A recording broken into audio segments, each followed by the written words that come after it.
And welcome to another vlog. Today I'm riding this, which happens to be the Pulsar 125 NS 125. Basically, this is the key of the motorcycle. This is being slim and trimmed in sake of cost cutting, or it has not get fuel because of the rising fuel prices. Somewhere you need to cut the cost. So from the keys starting, they had cut the cost. So let's start with the motorcycle, how it looks. Meanwhile, it gets very aggressive mouth, or rather a very aggressive face on offer. It gets this black glass finish.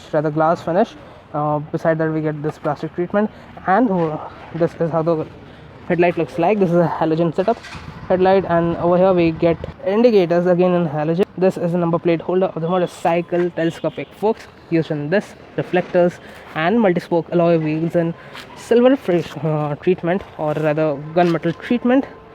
And this is how it sounds. It is metal. And over here we can see the brakes and calipers.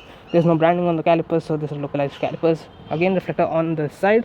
Meanwhile, you can see the exhaust head with the catalytic converter, as it's PS6 now.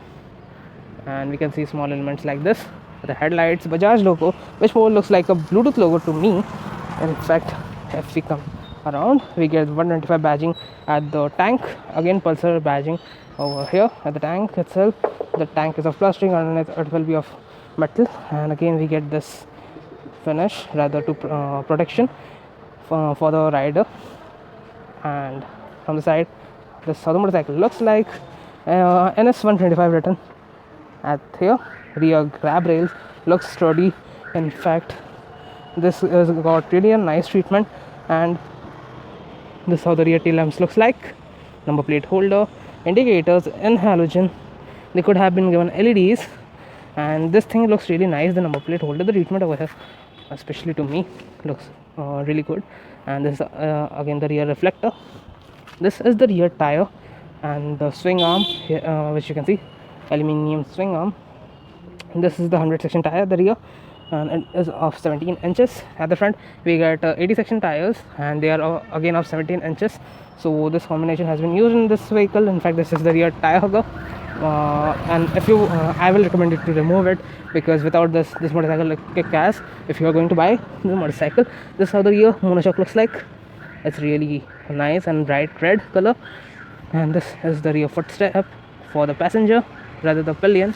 And coming back to other side, here what we get is a sari guard, and the alloys really look nice to me. And this is how the chain looks of this motorcycle. In fact, again we get the toe shifter only for the gears. It got a 5-speed gearbox, and that's how the engine looks like. Bajaj logo. On the other side we get the DC. This is the from here we can decide how we want the fuel to be, whether it will be in reserve or direct or no fuel, stuff like that. This is how the tank looks like from the top, and from here we can fill the fuel. And from the other side, if we talk about the engine cowl, we got the DTSI badging with the Kickstarter at this price point. Again, if we get a Kickstarter, that's something quite old school like. However, let's turn on the motorcycle. Before that, let's check the fuel tank, whether it got fuel or not, or rather how it opens the fuel lid. So this is how the fuel lid opens, and let's see whether it got fuel or not. So it got pretty less fuel, so I will not rev it much. So this is how this thing closes, like this. Back to the instrument cluster. Let's start this thing. So it does a full swipe up once we turn on the motorcycle. Let's do it again. So there it goes. It got a part analog and digital instrument cluster rather than fully digital one, and it gets ref counter till 12,000 rpm, but it then starts at 9,500 rpm. In fact, at the left we get a Bluetooth logo, a Bajaj logo with the engine check light and neutral and stuff like that, little lights. At the right we get this thing, fuel meter. Over here we get the fuel meter. We get the digital speedometer, clock, and something more from and we toggle to this display from these buttons. So the brightness of the screen is not much, so it is reflecting quite a bit. So you can see the information on offer. Let me change the mode. Buttons are quite hard to press. In fact, in order to change the mode, there is nothing much happening. So I will come that in a bit. Before that, let me show you the instrumental buttons. So this is the engine kill switch. Below that we get the engine starter button. Over here we get the controls for the high beam, low beam. This is for the indicators, and this is for the horn, how it sounds. This is for the high beam, In fact, let's turn on the motorcycle and let's hear how it sounds. So that's how the motorcycle sounds. This is how the motorcycle sounds. Because the motorcycle is out of fuel, or it is in reserve, I believe. That's why it's not sounding better. Otherwise, it got an underbelly exhaust, as you can see over here. So that's about it.